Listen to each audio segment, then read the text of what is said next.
അള്ളാഹുവിൻ്റെ ദീനായ പരിശുദ്ധ ഇസ്ലാം ശുദ്ധ പ്രകൃതിയുടെ മതമാണ്. ഏത് ബുദ്ധിക്കും ഉൾക്കൊള്ളാൻ സാധിക്കുന്ന മതമാണ്. ഈ പരിശുദ്ധ ഇസ്ലാമിലാണ് എല്ലാവിധ സൗഭാഗ്യങ്ങളും ഉള്ളത്. നമ്മുടെ സ്വന്തത്തോടൊന്ന് ചോദിച്ചു നോക്കുക. ആരാണ് ആകാശഭൂമികൾ സൃഷ്ടിച്ചത്?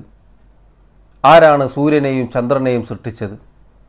ഈ പ്രപഞ്ചത്തിൽ കൃത്യമായി ഓരോന്നും വള്ളിപുള്ളി തെറ്റാതെ സഞ്ചരിച്ചു കൊണ്ടിരിക്കുന്നു. കാര്യങ്ങൾ കൃത്യമായി മാറിമറിഞ്ഞുകൊണ്ടിരിക്കുന്നു. രാപ്പകലുകൾ വരുന്നു. സൂര്യനും ചന്ദ്രനും കൃത്യസമയത്ത് ഉദിക്കുന്നു, അസ്തമിക്കുന്നു. പ്രിയമുള്ളവരെ, ചിന്തിച്ചു നോക്കൂ. ആരാണിതിനെ സൃഷ്ടിച്ചത്? ആരാണിതിനെ പരിപാലിക്കുന്നത്? ഒരേ ഒരു ഉത്തരം മാത്രമേ ഉള്ളൂ. ആകാശഭൂമികളുടെ റബ്ബായ അള്ളാഹുവാൻ. ഏതൊരു പ്രവൃത്തിയുടെയും പിന്നിൽ അത് പ്രവർത്തിച്ച ഒരാളുണ്ടാകും എന്നത് മനുഷ്യൻ്റെ ശുദ്ധ പ്രകൃതിക്ക് യോജിച്ച കാര്യമാണ്. മനുഷ്യൻ്റെ ശുദ്ധ പ്രകൃതി അംഗീകരിക്കുന്ന കാര്യമാണ്. നേരായ ബുദ്ധി അംഗീകരിക്കുന്ന കാര്യമാണ്.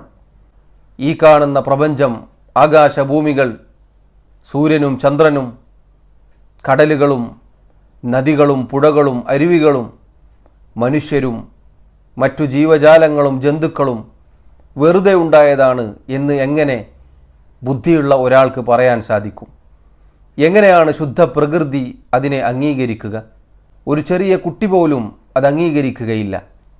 കാരണം ഒരു ശബ്ദമുണ്ടായാൽ ആ ശബ്ദത്തിൻ്റെ പിന്നിൽ ആരാണ് എന്ന് ചെറിയ കുട്ടികൾ വരെ തിരിഞ്ഞു നോക്കും. എന്നിരിക്കെ ഈ പ്രപഞ്ചം, ആകാശഭൂമികൾ, ഇതെല്ലാം, ഇതിനൊന്നും ഒരു സൃഷ്ടാവില്ല എന്നെങ്ങനെയാണ് വിശ്വസിക്കാൻ സാധിക്കുന്നത്? ഏത് ശുദ്ധ പ്രകൃതിക്കും അംഗീകരിക്കാൻ സാധിക്കുന്ന തെളിവുകളാണ് അള്ളാഹു നമുക്ക് മുന്നിൽ സംവിധാനിച്ചു വച്ചിട്ടുള്ളത്. നമ്മൾ താമസിക്കുന്ന നമ്മുടെ പാർപ്പിടം, നമ്മുടെ വീട്, നമ്മുടെ താമസ സ്ഥലം അത് വെറുതെ ഉണ്ടായതാണ് എന്ന് നമ്മൾ ആരും വിശ്വസിക്കുകയില്ല.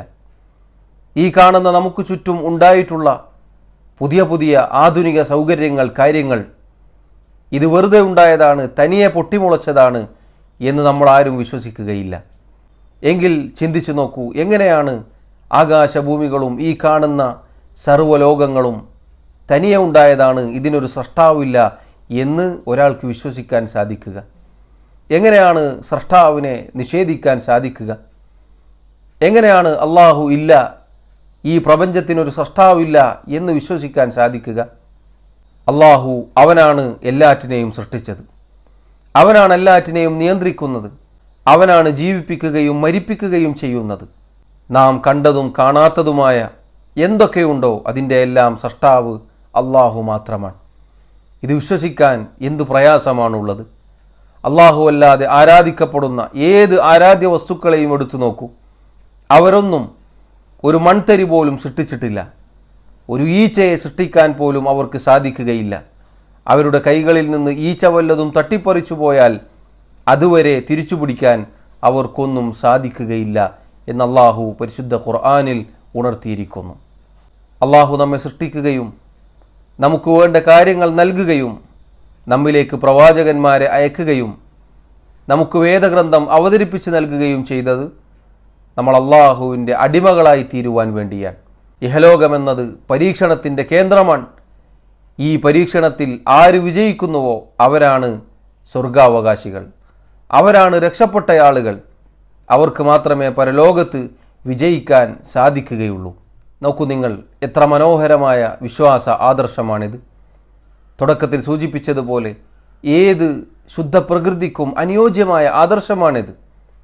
ഏത് ബുദ്ധിക്കും ഉൾക്കൊള്ളാൻ സാധിക്കുന്ന ആദർശമാണിത്. ഈ ആദർശം അത് സ്വീകരിച്ചാൽ മാത്രമേ രക്ഷയുള്ളൂ. കാരണം മരണാനന്തരമാണ് യഥാർത്ഥ ജീവിതം. ഇഹലോകമെന്നത് പരീക്ഷണം മാത്രമാണ്. കേവലം പരീക്ഷണത്തിന് മാത്രമാണ് അള്ളാഹു ഇഹലോകത്തേക്ക് നമ്മെ പറഞ്ഞയച്ചത്. ഇവിടെ ആര് പരലോകത്തേക്കുള്ള വിഭവങ്ങൾ ഒരുക്കുന്നുവോ, അള്ളാഹുവിനനുസരിച്ച് ജീവിക്കുന്നുവോ, അവൻ്റെ അടിമകളായി ജീവിക്കുന്നുവോ അവർക്ക് മാത്രമേ പരലോകത്ത് രക്ഷയുള്ളൂ. അതുകൊണ്ട് അള്ളാഹു തആല അറിയിച്ചതുപോലെ മൻ അമില സാലിഹൻ മിൻ ദക്കറിൻ ഔ ഉൻസ വഹുവ മുഅ്മിൻ, സ്ത്രീയാവട്ടെ പുരുഷനാവട്ടെ ആരാണോ വിശ്വാസം ഉൾക്കൊണ്ടുകൊണ്ട് സൽക്കർമ്മങ്ങൾ പ്രവർത്തിക്കുന്നത്, ഫലനുഹിയന്നഹു ഹയാതൻ തയ്യിബ, അവനെ നാം വിശിഷ്ടമായ ജീവിതം ജീവിപ്പിക്കും.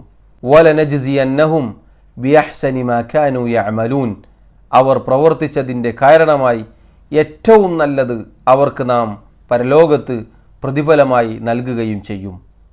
സുഹൃത്തുക്കളെ, ഇഹലോകത്ത് അള്ളാഹു വിശിഷ്ടമായ ജീവിതം നൽകും എന്ന് പറഞ്ഞാൽ നിർഭയത്വം, സമാധാനം, മനസ്സിന് സംതൃപ്തി, കൺകുളിർമ എല്ലാം അള്ളാഹു നൽകും.